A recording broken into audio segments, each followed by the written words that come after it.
السلام علیکم ورحمۃ اللہ وبرکاتہ۔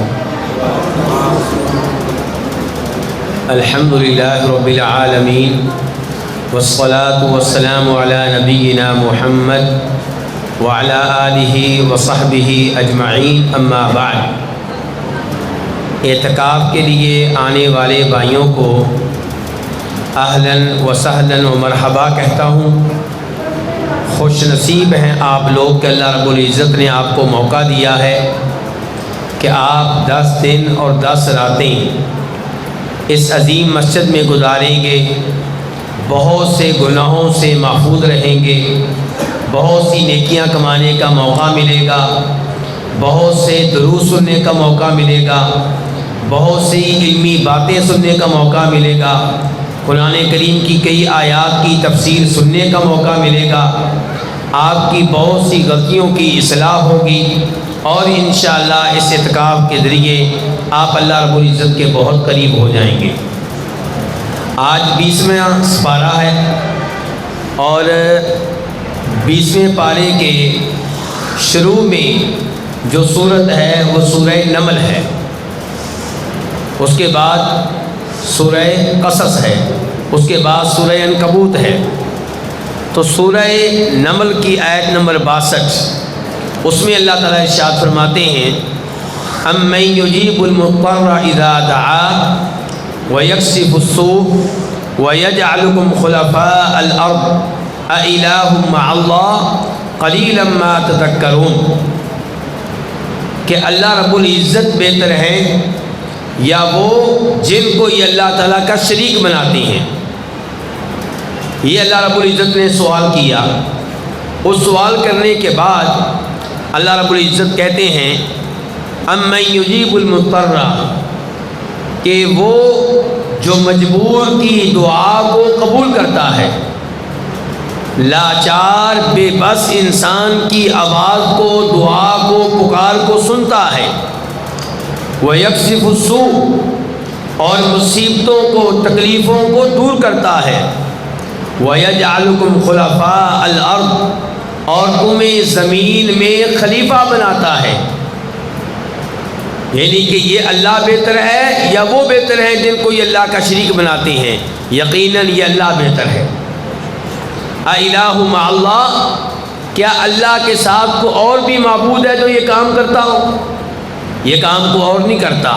تو جب یہ کام کرنے والا ایک اللہ ہے تو ہر عبادت کے لائق وہی ایک اللہ ہے، ہر سجدے کے لائق وہی ایک اللہ ہے، ہر رکوع کے لائق وہی ایک اللہ ہے، لیکن قلیلا ما تذکرون، بہت کم تم نصیحت حاصل کرتے ہو۔ اس کا کیا مطلب ہے کہ اللہ تمہیں زمین میں خلیفہ بناتا ہے؟ اس کا ایک مطلب یہ ہو سکتا ہے کہ آج کچھ لوگ اس زمین پہ موجود ہیں، حیات ہیں، میں اور آپ، اور کل ہم نہیں ہوں گے، ہماری جگہ پہ کوئی اور ہوگا۔ میرے گھر میں میرا بیٹا ہوگا، اس کے بعد پوتا ہوگا، آپ کے گھر میں آپ کا بیٹا ہوگا، اس کے بعد پوتا ہوگا، تو ایک کے بعد دوسرا، تیسرا، چوتھا انسان۔ اللہ نے سب انسانوں کو ایک بار پیدا نہیں کیا، بلکہ باری باری دنیا میں آ رہے ہیں اور جا رہے ہیں۔ ماشاءاللہ۔ دوسرا اس کا مطلب یہ ہو سکتا ہے کہ حکومت کے اعتبار سے آج کچھ لوگ حکمران ہیں، کل کو یہ نہیں ہوں گے، کوئی اور حکمران ہوگا، تو ایک کے بعد دوسرا، دوسرے کے بعد تیسرا، اس طرح یہ حکمرانی کا سلسلہ چل رہا ہے۔ آج کے درس کی آیت نمبر 2 اور سورہ نمل کی آیت نمبر 82 اس آیت کی تفسیر پیش کرنے سے پہلے میرا آپ سے سوال ہے، دیکھتے ہیں کون جواب دیتا ہے۔ قیامت کی جو بڑی نشانیاں ہیں وہ کتنی ہیں؟ ہاتھ کھڑا کرنا ہے۔ قیامت کی بڑی نشانیاں جو آخر میں جا کے ظاہر ہوں گی وہ کتنی ہیں؟ ذرا ہاتھ کھڑا کریں۔ ابھی میں نے پوچھا نہیں تھا، صرف ہاتھ کھڑا کرنے کو کہا تھا۔ ہاں جی، کوئی اور صاحب؟ آپ نے تو جواب دے دیا نا، اب کو اور؟ یار یہ افسوس کی بات ہے، اتنے لوگ اور پڑھے لکھے نمازی اور کوئی ایک بھی صحیح جواب نہ دے۔ قیامت کی بڑی بڑی نشانیاں 10 ہیں. کتنی ہیں؟ کتنی ہیں؟ 10 ہیں. اور ان کا تذکرہ مسلم شریف میں آیا ہے. ان کا تذکرہ کرتے ہوئے آپ علیہ السلام فرماتے ہیں کہ قیامت اس وقت تک واقع نہیں ہوگی جب تک کہ یہ 10 علامات ظاہر نہ ہو جائیں. دجال کا ظاہر ہونا، دھواں ہوگا جو لوگوں کو اپنی لپیٹ میں لے لے گا، ایک جانور ہوگا جو زمین سے نکلے گا. اور جانور عام طور پہ کہاں سے آتے ہیں؟ ماں کے پیٹ سے آتے ہیں، پیدا ہوتے ہیں. لیکن یہ جانور کہاں سے نکلے گا؟ زمین سے نکلے گا. اور عیسیٰ علیہ السلام کا نازل ہونا، یاجوج ماجوج کا سامنے آنا، زمین کا 3 مقامات پہ دھنس جانا، یہ 3 نشانیاں ہو گئیں. اور آگ ہوگی جو یمن سے نکلے گی اور لوگوں کو بھگاتے ہوئے ارض محشر کی طرف لے جائے گی. تو یہ 10 بڑی بڑی نشانیاں ہیں. ان میں سے ایک نشانی کا تذکرہ اس آیت میں ہونے لگا ہے جو ابھی میں آپ کے سامنے رکھنے لگا ہوں. وَإِذَا وَقَعَ الْقَوْلُ عَلَيْهِمْ أَخْرَجْنَا لَهُمْ دَابَّةً مِّنَ الْأَرْضِ تُكَلِّمُهُمْ أَنَّ النَّاسَ كَانُوا بِآيَاتِنَا لَا يُوقِنُونَ. کہ جب اللہ کا قول ان پہ ثابت ہو جائے گا، جب قیامت کا آنا ٹھہر جائے گا، تو ہم ان کے لیے زمین سے ایک انوکھا عجیب و غریب جانور نکالیں گے. وہ جانور کیا کرے گا؟ تکلمہم، انسانوں سے کلام کرے گا، گفتگو کرے گا، باتیں کرے گا. اور یہ کہے گا کہ ان الناس کانوا بآیاتنا لا یوقنون، کہ لوگ اللہ تعالیٰ کی آیتوں پہ یقین نہیں رکھتے تھے. یا اللہ اس جانور کو اس لیے نکالیں گے، اس لیے ظاہر کریں گے کہ لوگ ہماری آیتوں پہ یقین نہیں رکھتے تھے. تو اس آیت سے پتہ چلا کہ ایک جانور زمین سے نکلے گا، لوگوں سے کلام کرے گا. اور اس کی تائید احادیث سے بھی ہوتی ہے. مثال کے طور پہ ایک وہ حدیث ہے جسے امام احمد اپنی مسند میں روایت کرتے ہیں کہ زمین سے جو جانور نکلے گا لوگوں سے کلام کرے گا، بلکہ لوگوں کے جو ناک کے بانسے ہیں وہاں پہ نشانیاں لگائے گا. اور نشانی لگے ہوئے انسان بہت زیادہ ہو جائیں گے، حتیٰ کہ ایک آدمی کسی دوسرے سے اون خریدے گا، اس سے پوچھا جائے گا کس سے اون خریدا ہے؟ کہتا ہے جن لوگوں کے چہروں پہ نشان لگے ہوئے ہیں ان میں سے ایک آدمی سے خریدا ہے. تو یہ قیامت کی نشانیوں میں سے ایک نشانی ہوگی. اور اس سے پتہ چلا اللہ ہر چیز پہ قادر ہے. اگر اللہ مجھے اور آپ کو بولنے کی قوت دے سکتا ہے تو جانور کو بھی دے سکتا ہے، اس کے لیے کیا مشکل ہے؟ یہ بڑی بات میرے لحاظ سے ہوگی، آپ کے لحاظ سے، اللہ کے لحاظ سے کوئی بڑی بات نہیں ہے.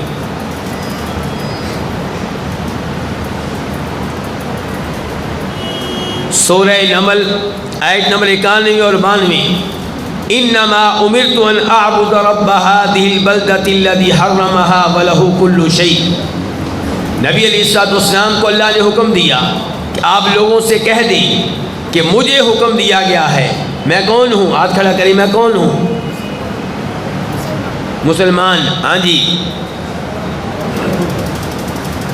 میں کون ہوں؟ اللہ کے نبی علیہ السلام کی بات ہو رہی ہے. توجہ ہو تو جواب آئے نا. کہہ تو رہا ہوں کہ اللہ نے اپنے نبی سے کہا ہے کہ آپ کہہ دیں کہ مجھے حکم دیا گیا ہے. بزرگوں یہ آپ کو انعام دینا پڑے گا. یہ سسٹم ہم نے رکھا ہوا ہے، آپ کو آنا پڑے گا. جلدی آئیں، جلدی. اللہ آپ کو جزائے خیر دے. تو مجھے حکم دیا گیا ہے، یعنی کہ نبی علیہ السلام کہہ رہے ہیں مجھے حکم دیا گیا ہے کہ میں عبادت کروں اس شہر کے رب کی. کون سے شہر کے رب کی؟ بچے بتائیں گے. مدینہ. ہاں جی، مکہ. یہ لے لینا. تو مجھے حکم دیا گیا اس شہر کے رب کی عبادت کروں جس شہر کو اللہ نے حرم قرار دیا ہے، مقدس قرار دیا ہے. وَلَهُ كُلُّ شَيْءٍ، وہ اللہ صرف مکہ کا نہیں ہر چیز کا مالک ہے. وَأُمِرْتُ أَنْ أَكُونَ مِنَ الْمُسْلِمِينَ، اور دوسرا حکم مجھے یہ ملا ہے کہ میں اللہ کے فرما بردار بندوں میں سے ایک بن جاؤں. تیسرا حکم یہ ملا ہے وَأَنْ أَتْلُوَ الْقُرْآنَ، میں قرآن کی تلاوت کیا کروں. اللہ کے نبی کو حکم ملا کہ قرآن کی کیا کریں، اور جو حکم اللہ کے نبی کے لیے ہے وہی حکم میرے اور آپ کے لیے ہے۔ فَمَنِ اهْتَدَىٰ فَإِنَّمَا يَهْتَدِي لِنَفْسِهِ، جو ان چیزوں پہ عمل کرے ہدایت پائے اس کا فائدہ اسی کو ہوگا۔ وَمَنْ ضَلَّ، جو یہ ہدایت نہ لے، ان تعلیمات پہ عمل نہ کرے، تو نبی علیہ السلام سے کہا کہ آپ کو پریشان ہونے کی ضرورت نہیں، آپ کا کام پیغام دے دینا، وارننگ دے دینا، ڈرا دینا ہے، حساب لینا ہمارے ذمے ہے۔ سورہ قصص آیت نمبر 15 اور آج کے درس کی آیت نمبر 4 تذکرہ ہو رہا ہے موسیٰ علیہ السلام کا کہ وَدَخَلَ الْمَدِينَةَ عَلَىٰ حِينِ غَفْلَةٍ مِّنْ أَهْلِهَا، موسیٰ علیہ السلام فرعون کے محلات میں جوان ہوئے اور ایک دن محلات سے نکل کے شہر میں آئے۔ اس وقت آئے جب لوگ غفلت میں ہوتے ہیں۔ لوگ غفلت میں کب ہوتے ہیں جی؟ دوپہر کے وقت، صحیح کہا، یا صبح یا رات کو جب سو جاتے ہیں۔ تو موسیٰ علیہ السلام ان اوقات میں سے کسی وقت آئے، زیادہ امید ہے کہ دوپہر کے وقت۔ فَوَجَدَ فِيهَا رَجُلَيْنِ يَقْتَتِلَانِ، دیکھا دو آدمی آپس میں لڑ رہے ہیں۔ هَذَا مِنْ شِيَعَتِهِ وَهَذَا مِنْ عَدُوِّهِ، ایک موسیٰ علیہ السلام کی قوم سے ہے اور ایک موسیٰ علیہ السلام کی دشمن قوم سے ہے۔ موسیٰ علیہ السلام کی قوم کا نام کون بتائے گا؟ ہاتھ کھڑا کریں جی۔ بنی اسرائیل۔ آپ کو انعام لینے کے لیے آنا پڑے گا، یہ یہاں پہ سسٹم ہے۔ جاؤ بیٹا دے کر آئیں انعام، دیکھتا ہیں آپ کو کیا کہا تھا صبح؟ دائیں ہاتھ سے چلیں دے کر آئیں۔ اچھا، موسیٰ علیہ السلام کی دشمن قوم کا نام کون بتائے گا؟ ہاتھ کھڑا کریں۔ موسیٰ علیہ السلام کی دشمن قوم جی فرعون۔ قوم کا نام نہیں بتائیں نا، قوم سمود نہیں بیٹا، قبطی کون تھے؟ قبطی۔ تو ایک بنی اسرائیل میں سے ہے اور ایک قبطی ہے، دونوں لڑ رہے ہیں۔ تو کیا ہوا؟ فَاسْتَغَاثَهُ الَّذِي مِنْ شِيعَتِهِ الَّذِي مِنْ عَدُوِّهِ، جو آدمی موسیٰ علیہ السلام کی قوم سے تھا، بنی اسرائیل میں سے تھا، اس نے موسیٰ علیہ السلام سے مدد مانگی، موسیٰ علیہ السلام سے فریاد کی اس آدمی کے خلاف جو دشمن تھا۔ تو پتہ چلا کہ نبی موسیٰ علیہ السلام سے ان کی قوم کے آدمی نے کیا مانگی ہے؟ مدد مانگی ہے۔ اور آج کل کئی لوگ کہتے ہیں کہ نبیوں سے مدد مانگے تو شرک ہو جاتا ہے۔ قرآن میں کیا ہے؟ قرآن میں کیا آیا ہے کہ اس آدمی نے مدد کس سے مانگی ہے؟ موسیٰ علیہ السلام سے۔ موسیٰ علیہ السلام رب ہیں کہ غیر رب ہیں؟ غیر اللہ ہے نا، تو مدد مانگنے والے نے مدد مانگی تو پتہ چلا کہ نبیوں سے مدد مانگی جا سکتی ہے۔ تو یا رسول اللہ مدد کا نعرہ نہیں، میں نے قرآن سے دلیل دے دیا، پھر بھی کہتے ہیں نہیں۔ ہاں، اللہ آپ کو جزائے خیر دے، اللہ آپ کو جزائے خیر دے۔ یہ انعام لے آپ جو اتقاء والے نئے آ رہے ہیں نا، ہمارا انعام نہ لے کر ہماری بےزتی کر رہے ہیں، ٹھیک ہے؟ یعنی کہ آپ کو کوئی آدمی انعام دے، آپ کہتے ہیں میں نہیں لوں گا، یہ تو بری بات ہے۔ چاہے انعام ہمارا حقیر سا ہے، 50 روپے ہے، لیکن چائے کی پیالی تو آئی جاتی ہے۔ چلیں دیکھیں، مسئلہ دھیان سے سمجھیں۔ یہ میں نے بات اس لیے کی ہے کہ لوگ مغالطہ دیتے ہیں، زندہ نبی ہوں، ولی ہوں یا عام انسان ہو، میں اپنی بیگم سے مدد مانگتا ہوں، بیگم مجھے پانی ڈال کے دو، مجھے چائے بنا کر دو۔ ہر آدمی دوسرے انسان سے مدد مانگتا ہے، اس کو شرک نہیں کہتے۔ شرک یہ ہے کہ کسی سے آپ ویسے مدد مانگیں جیسے اللہ سے مانگی جاتی ہے۔ اور اللہ سے کیسے مانگی جاتی ہے؟ کہ اللہ میرے سامنے نہیں ہے، مجھے نظر نہیں آ رہا، اور میں اللہ سے دعا کرتا ہوں، میرا عقیدہ ہے کہ اللہ مجھے نظر نہیں آ رہا لیکن اللہ مجھے دیکھ رہا ہے، اللہ میری آواز کو سن رہا ہے، اللہ میری مجبوریوں کو جانتا ہے، اللہ میری مشکل کو دور کرنے پہ قادر ہے۔ تو جب آپ قبر والے کو پکارتے ہیں تو اللہ نے تو کہا کہ وہ مر گیا، اللہ نے کہا کہ وہ قبر میں چلا گیا، اللہ نے کہا کہ آپ قبر والے کو نہیں سنا سکتے، اللہ نے کہا جو فوت ہو گیا اس تک آپ کی بات نہیں جاتی، اور آپ اس کو پھر بھی پکارتے ہیں۔ اس کا مطلب یہ ہے کہ آپ سمجھتے ہیں کہ اللہ کی طرح قبر والا بھی مجھے دیکھ رہا ہے، میری آواز کو سن رہا ہے، میری مشکلات کو جانتا ہے، میری مشکل کو حل کرنے پہ قادر ہے۔ آپ نے تو اسے اللہ سے ملا دیا۔ اور سمجھائی کہ نہیں آئی؟ لیکن جب میں بیگم سے کہتا ہوں چائے بنا دو تو اس میں کوئی بڑی بات نہیں ہے، وہ زندہ ہے اور اس کو اللہ نے چائے بنانے کی قوت دی ہے۔ لیکن قبر والے کے بارے میں اللہ تو یہ کہے کہ اموات غیر احیاء، فوت ہو گئے، زندہ نہیں ہیں اور وہ تمہاری آواز نہیں سنتے، وہم عن دعائہم غافلون، تمہاری دعا سے، پکار سے غافل، بے خبر، لا علم۔ اور آپ کہیں نہیں، وہ جناب والا لوہے محفوظ بھی پڑھ لیتے ہیں، وہ فرشتوں سے روحوں کی تھیلیاں بھی چھین لیتے ہیں، اور وہ جناب والا اگر میں نے ان کو ناراض کر دیا میری بھینس کا دودھ بھی خشک کر سکتے ہیں۔ یہ تو آپ نے ان کو رب بنا دیا ہے، تو یہ کام جائز نہیں ہے۔ تو موسیٰ علیہ السلام سے اس آدمی نے مدد مانگی، موسیٰ علیہ السلام نے اس کی بات مان کے دشمن آدمی کو گھونسا دے مارا، مکہ دے مارا، فقضا علیہ، بندہ مر گیا۔ اب موسیٰ علیہ السلام پریشان، یہ کیا، میں نے مارنے کا تو ارادہ ہی نہیں کیا تھا۔ قال ھذا من عمل الشیطان، کہنے لگے یہ شیطان کا عمل ہے، انہ عدو مضل مبین، یقیناً شیطان انسانوں کا دشمن ہے، گمراہ کرنے والا ہے۔ اب موسیٰ علیہ السلام نے کیا کہا؟ قال رب انی ظلمت نفسی، اے اللہ میں اپنے اوپر ظلم کر بیٹھا ہوں، فاغفر لی، مجھے بخش دے۔ فغفر لہ، اللہ نے معاف کر دیا۔ انہ هو الغفور الرحیم، یقین اللہ بہت بخشنے والا، بڑا مہربان ہے۔ اس سے یہ بھی پتہ چلا کہ نبی ہر وقت اللہ سے معافیاں مانگتے رہتے تھے، اللہ سے توبہ کرتے رہتے تھے، اللہ سے دعائیں کرتے رہتے تھے، اور میں اور آپ بھی کرتے ہیں۔ یہ سارا زور ڈاکٹروں کے پاس جانے پہ ہے، اللہ سے دعائیں کریں، علاج بھی ہے دعا اور عبادت بھی ہے۔ آج کے درس کی آیت نمبر 6، 7، 8، 9، 10، 11 تک جائیں گے۔ موسیٰ علیہ السلام کا تذکرہ ہو رہا ہے، بندہ مر گیا۔ اب موسیٰ علیہ السلام کو گرفتار کرنے کے آرڈر جاری ہو گئے۔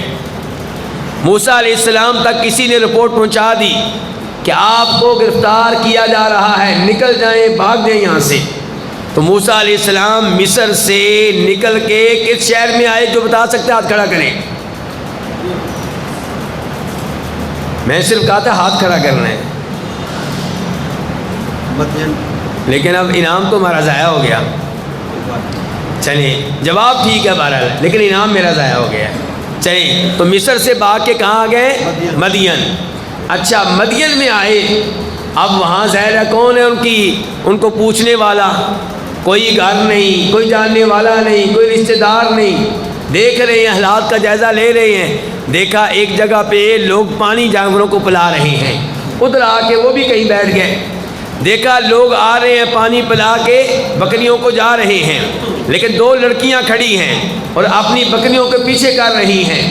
موسیٰ علیہ السلام نے دیکھا سب چلے گئے، وہ پوچھا بھی تمہارا کیا معاملہ ہے؟ قال ما خطبكما قالتا لا نسقي حتى يصدر الرعاء، ہم اس وقت تک پانی نہیں پلاتی جب تک کہ چرواہے اپنی بکریوں کو پانی پلا کر واپس نہ لے جائیں۔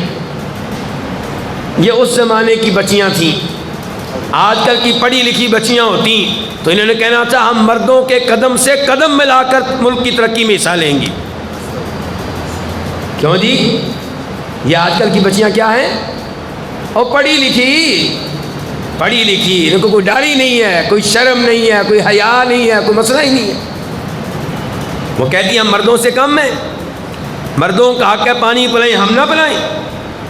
لیکن وہ شرم و حیا کی مالک تھیں۔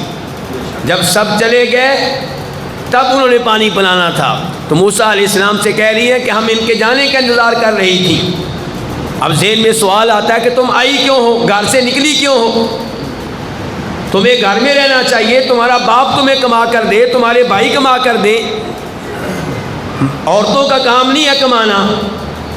تو کہا وہ ابونا شیخ کبیر، ہمارے ابا جی بہت بوڑھے ہو چکے ہیں، کمانے کی طاقت نہیں رکھتے، مجبور ہو کے گھر سے نکلی ہیں، شوق نہیں ہے. صبح صبح جاب کے لیے نکلنے کا، میک اپ کر کے نکلنے کا شوق بالکل نہیں ہے، ایسی کوئی بات نہیں ہے. اب موسیٰ علیہ السلام نے ہمت کی اور ان کی بکریوں کو پانی پلا دیا اور پھر آ کے درخت کے سائے میں بیٹھ جائے. موسیٰ علیہ السلام کی بھی حیا دیکھیں، انہوں نے یہ نہیں کہا کہ مجھے اپنا موبائل نمبر دو. ٹھیک ہے، تو موبائل تھا اس زمانے میں. کہنے کا مطلب یہ ہے کہ رابطہ رکھنے کی کوشش نہیں کی، دوستی لگانے کی کوشش نہیں کی، آ کے بیٹھ گئے ہیں. اور اللہ سے دعا کی ہے، رب انی لما انزلت الی من خیر فقیر، یا اللہ تیری طرف سے نازل ہونے والی خیر کا محتاج ہوں. اللہ سے کہا میں تیرا محتاج ہوں. بچیوں نے گھر جا کے صورتحال بتائی تو ان کے باپ نے پیغام بھیج دیا. ان کے باپ کا نام کون بتائے گا؟ ہاتھ کھڑا کرنا ہے، بس نام نہیں بتانا، ہاتھ کھڑا کرنا ہے. جی حضرت شعیب علیہ السلام. ہاں جی، اور آپ کو بھی کسی نے شعیب بتا دی ہے. تو یہ غلط مشہور ہے کہ وہ شعیب علیہ السلام تھے. مشہور ایسے ہی ہے، آپ کا کوئی قصور نہیں ہے، مشہور ایسے ہی ہے، لیکن کوئی دلیل نہیں ہے کہ وہ شعیب علیہ السلام تھے. کون تھے؟ اللہ بہتر جانتا ہے کون تھے.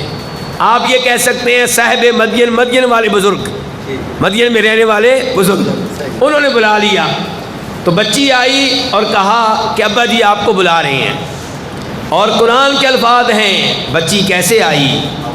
تمشی علی استحیاء، شرماتے شرماتے، بڑے حیا کے ساتھ آئی ہے. مجبوراً آئی، یا کوئی بھائی ہوتا تو ابا جی اس کو بھیج دیتے. تو موسیٰ علیہ السلام ان کے گھر پہنچ گئے اور گفتگو ہوئی. موسیٰ علیہ السلام نے بتایا کہ میں مصر سے کیوں آیا ہوں، کیا حالات پیش آئے ہیں. بزرگوں نے حوصلہ دیا، لا تخف، ڈریے نہیں، نجوت من القوم الظالمین، ظالم قوم سے نجات پا چکے ہیں، یہاں پہ وہ نہیں آ سکتے. اب ان بچیوں میں سے ایک نے کہا، یا ابت استاجرہ، ابا جی اس آدمی کو آپ بطور مزدور رکھ لیں، ملازمت پہ رکھ لیں، یہ بکریاں چرا دیا کرے، یعنی کہ ہمیں جانا نہ پڑے. اور آج کل کی بچیاں رسے توڑاتی ہیں، کس کام کے لیے؟ کوئی بہانہ ملے باہر نکلنے کا. جاب رہنی چاہیے تاکہ گھر میں بیٹھنا مشکل ہے جی، گھر میں دل نہیں لگتا، گھر میں دل ہی نہیں لگتا جناب والا.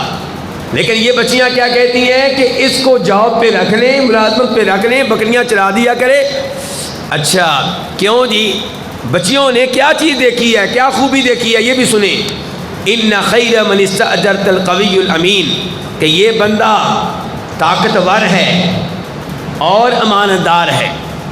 کسی کو جاب پہ رکھنا ہو، ملازمت دینی ہو، وزیر بنانا ہو، بادشاہ بنانا ہو، وزیر اعظم بنانا ہو، کتنی چیزیں دیکھنی چاہیے؟ دو. ایک تو مسلمان ہو، وہ تو ہے ہی ہے نا. اس کے بعد نمبر ایک قوی، جو کام کروانا ہے اس کی صلاحیت رکھتا ہو، جس جاب پہ رکھنا ہے اس جاب کے بارے میں معلومات رکھتا ہو، اس کام کا ہنر جانتا ہو. نمبر دو الامین، امانت دار ہو. آج کل کیا ہے، جو امانت دار ہیں انہیں کام کرنا نہیں آتا، جنہیں کام کرنا آتا ہے وہ خیانت کرنے والے، لوٹنے والے، کرپشن کرنے والے، رشوت لینے والے. تو بہرحال یہ بڑی اہم معلومات جو ہمیں ملی ہیں. اور یہاں سے ایک اور مسئلہ ذہن میں رکھیے گا، ہمیں بڑا گمراہ کر دیا گیا ہے. کیا کہتے ہیں؟ کہتے ہیں فلاں وزیر اعظم غلط ہے. کیوں؟ اس نے جناب اپنے بیٹے کو یہ عہدہ دے دیا، بیٹی کو یہ دے دیا، فلاں کو یہ دے دیا، فلاں کو یہ دے دیا. حتیٰ کہ کہتے ہیں مسجد کے مولوی صاحب نے کیا کیا ہوا ہے، نائب خطیب بھی اپنے بیٹے کو ہی بنا لیا ہے. ان کے رشتہ دار کو عہدہ دینا مسئلہ بن چکا ہے، شریعت میں کوئی مسئلہ نہیں ہے. بس یہ معیار ہے، کیا؟ صلاحیت رکھتا ہو اور امانت دار ہو. رشتہ دار ہونا جرم، رشتہ دار ہونا جرم نہیں ہے. اگر کسی خلیفہ نے اپنے رشتہ داروں کو گوندل بنایا ہے تو کوئی جرم نہیں کیا. رشتہ دار کو حکومت دینا کوئی جرم نہیں ہے، بلکہ اگر آپ میرے جیسے کسی فقیر کو عہدہ دیں گے تو میری کوشش ہوگی کہ میں اپنے سگے بھائی کو اپنے ماتحت بنا لوں، اگر وہ صلاحیت رکھتا ہے تو۔ کیونکہ میں اس کے اوپر آرڈر چلا سکتا ہوں، سختی بھی کر سکتا ہوں۔ آپ کو میں نے اپنا نائب بنایا، سختی کی تو آپ نے مجھے آنکھیں دکھانی ہیں، اور سمجھائی کہ نہیں آئی؟ تو اس لیے یہ کوئی جرم نہیں ہے۔ اس کے بعد سورہ قصص کی آیت نمبر 56، اِنَّكَ لَا تَهْدِي مَنْ أَحْبَبْتَ وَلَكِنَّ اللَّهَ يَهْدِي مَن يَشَاءُ وَهُوَ أَعْلَمُ بِالْمُهْتَدِينَ۔ میرے بھائی دھیان سے، عقیدہ، مشکل کشا کون؟ ایک اللہ۔ حاجت روا کون؟ ایک اللہ۔ غوث اعظم کون؟ ایک اللہ۔ داتا کون؟ ایک اللہ۔ انبیاء کرام علیہ السلام تمام انسانوں میں سب سے افضل، سب سے اعلیٰ، سب سے مقدس، سب سے محترم۔ ہم الحمدللہ تمام نبیوں سے محبت کرتے ہیں، اور نبی علیہ السلام سے سب سے بڑھ کر محبت کرتے ہیں، لیکن مشکل کشا حاجت روا ایک اللہ ہے۔ اور یہ صرف میرا عقیدہ نہیں، یہ قرآن کا عقیدہ ہے۔ آئیے ایک آیت ذرا دیکھیے، اللہ تعالیٰ صاف صاف کہہ رہے ہیں کہ اس میں کوئی شک و شبہ نہیں ہے۔ لا تہدی، اے اللہ کے نبی آپ اس کو ہدایت نہیں دے سکتے، من احببتا، جس کو آپ چاہیں، ولیکن اللہ یہدی من یشاء، لیکن اللہ ہدایت دیتا ہے جس کو چاہتا ہے۔ اللہ نے بتا دیا ہدایت کے مالک آپ نہیں ہیں۔ ہدایت کا مالک کون ہے؟ اچھا، تو ایک اور جگہ پہ تو اللہ نے کہا ہے وَإِنَّكَ لَتَهْدِي إِلَىٰ صِرَاطٍ مُسْتَقِيمٍ، کہ اے اللہ کے نبی ہدایت آپ بھی دیتے ہیں۔ لو جی، قرآن میں ایک جگہ آ گیا کہ اللہ کے نبی ہدایت دیتے ہیں، ایک جگہ آ گیا ہدایت نہیں دے سکتے۔ اب کون سی آیت ماننی ہے؟ دونوں ہی ماننی ہے۔ ہدایت دے سکتے ہیں، نہیں دے سکتے، دونوں ہی چل جائیں گی۔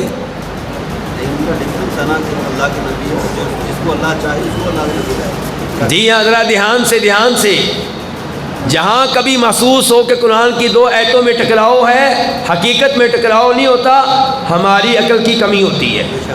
کیا ہوتا ہے؟ ہماری عقل کی۔ ایسے ہی قرآن میں اور صحیح حدیث میں، قرآن میں بخاری شریف کی حدیث میں ٹکراؤ نہیں ہو سکتا۔ جہاں کہیں ٹکراؤ محسوس ہو وہاں ہماری اپنی عقل کی کمی اور کمزوری ہے۔ تو یہاں پہ کیا مسئلہ ہے؟ اصل میں ہدایت دو طرح کی ہوتی ہے۔ بولیے ذرا، ہدایت دو طرح کی ہوتی ہے۔ ایک ہے راستہ دکھا دینا، کیا کرنا؟ کہ مسجد محمد رسول اللہ سڑک کے اوپر ہی ہے، پہلے شادی حال تھا، آپ سڑک کے اوپر جائیں گے تو سڑک کی اس سائڈ پہ ہے، یہ بھی ایک ہدایت اور رہنمائی ہے۔ اور ایک یہ ہے کہ جو راستہ پوچھ رہا ہے نا، اس کو بٹھائیں اپنی گاڑی میں اور لا کر مسجد کے اندر داخل کر دیں، یہ بھی ہدایت ہے۔ سمجھ لگی ہے؟ تو ایک ہے اللہ کے نبی کا بتانا کہ توحید کو قبول کر لو جنت میں جاؤ گے، جادو کو ترک کر دو جہنم سے بچ جاؤ گے، شرک سے بعد آ جاؤ جہنم سے بچ جاؤ گے، یہ رہنمائی، یہ بھی ہدایت ہے۔ اور ایک ہے دل میں ایمان کو قبول کرنے کی توفیق دے دینا، یہ صرف اللہ کے ہاتھ میں ہے۔ تو ابتدائی ہدایت نبیوں کے ہاتھ میں ہے، علماء کے ہاتھ میں ہے، لیکن دل میں ہدایت کو داخل کر دینا یہ کس کے ہاتھ میں ہے؟ صرف اللہ کے ہاتھ میں ہے۔ تو دلوں میں ہدایت کو داخل کرنے والا کون؟ ایک۔ تو نبی علیہ السلام پھر مشکل کشا اپنے سگے چچا ابو طالب کو کلمہ نہیں پڑھا سکے کوشش کے باوجود، اور یہ آیت اسی بارے میں نازل ہوئی ہے۔ اس کے بعد